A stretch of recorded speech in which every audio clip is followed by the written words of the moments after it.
friends, Rebecca here, the Dragon Librarian from Farmington Community Library, and I've got Alderon with me here today because we are going to talk about a couple graphic novels that I've just recently read. They're very new, and I am really excited to tell you that I think that they are perfect reads for this spooky season. So we are just about in the middle of October right now, right? We're in the full swing of things with spooky season, and whether you like your spooky season stuff to be really scary or whether you like it to just be fun and spooky, there is a book for you or a graphic novel for you that will fit exactly what you're looking for. So the two I want to talk about today are definitely more on the fun side than on the scary side, which is perfect because I prefer my spooky season stuff to be a little bit more on the fun side. Now, they are really fantastic, and like I said, they're very new. They just recently came out, and I read them both and think that they're absolutely fantastic. And they're both graphic novels too. So if you are a huge fan of graphic novels already, I think that you will enjoy them so much. And if you're brand new to it and you're just looking for something to start out, I think these are great for that as well. So I want to talk about the very first one, which is called Full Shift. And this is by Jennifer Dugan, Full Shift. So you can kind of tell from the title and also a little bit here from the cover that this is going to be about werewolves, and you would be correct in that assumption. This is a graphic novel about werewolves, and Jennifer Dugan, I'm sorry, the author of this has written many other really fantastic young adult books. I really love her writing, and that's what made me pick this up. Well, that and the fact that I also really love werewolves, so I thought I'm gonna just love this no matter what, and I did. It really blew me away. I liked it even more than I was expecting, which is always a fantastic thing to find. So this is about a girl named Tessa who feels really out of place in the world, and a lot of people feel like that, right?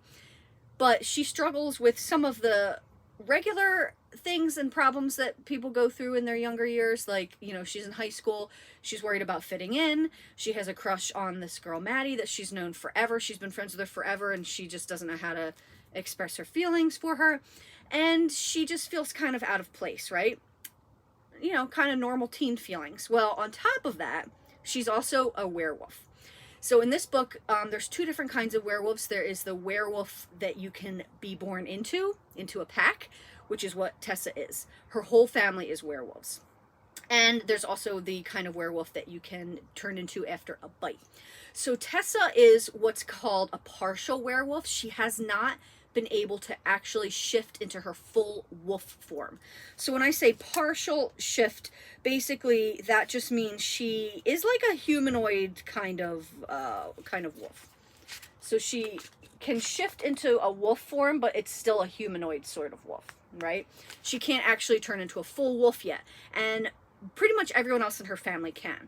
And it comes down to the fact that she has not embraced her inner wolf. She wishes she could get rid of it. She doesn't even want it anymore.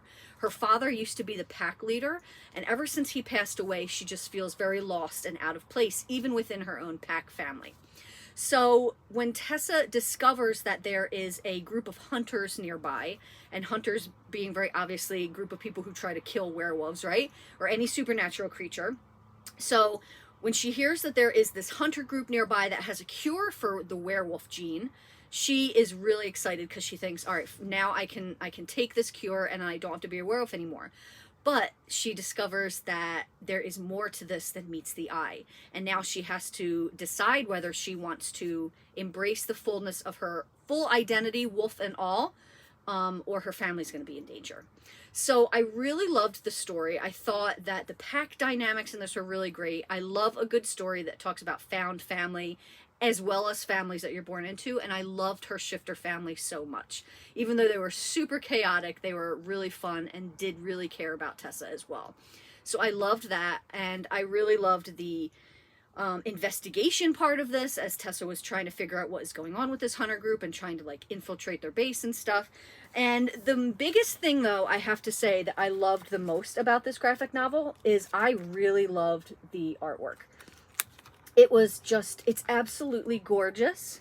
I thought that it was really just well done. The characters, the human characters, the wolf characters, I feel like everybody is just drawn really well. And the coloring is really nice, and it just has really fantastic, really fantastic artwork.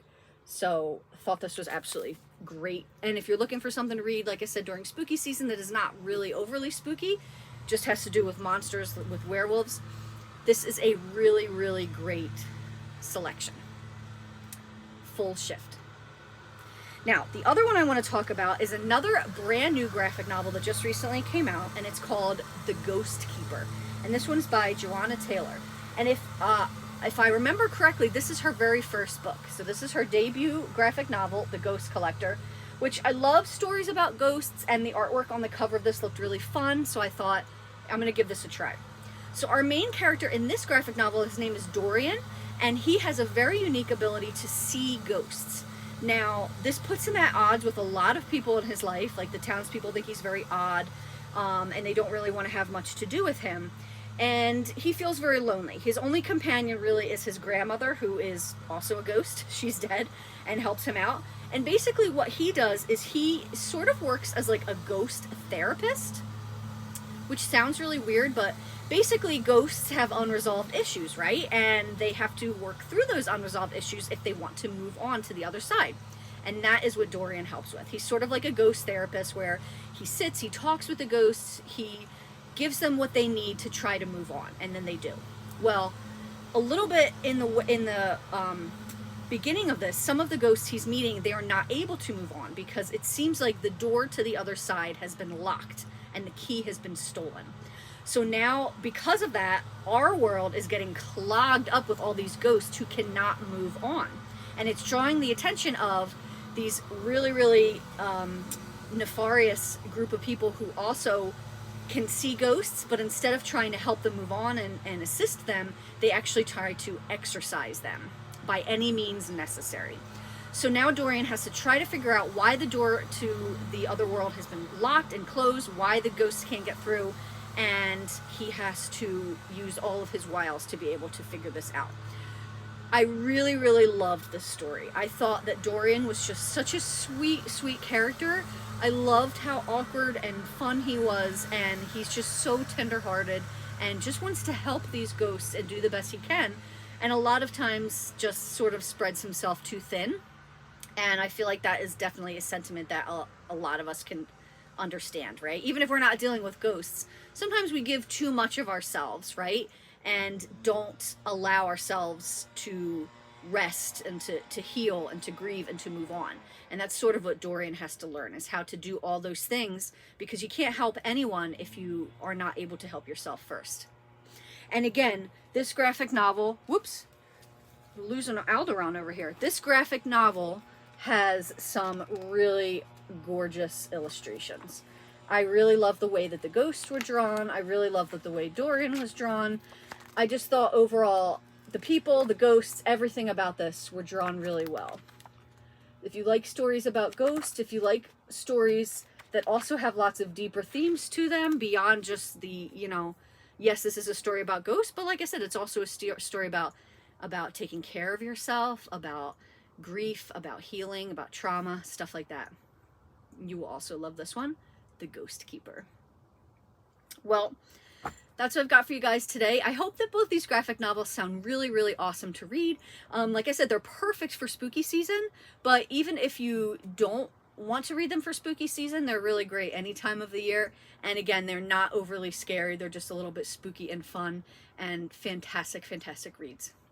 So you can pick either of them up or both of them up at Farmington Community Library. And also, thank you so very much for watching, my friends, and I hope you have a wonderful, wonderful rest of your day.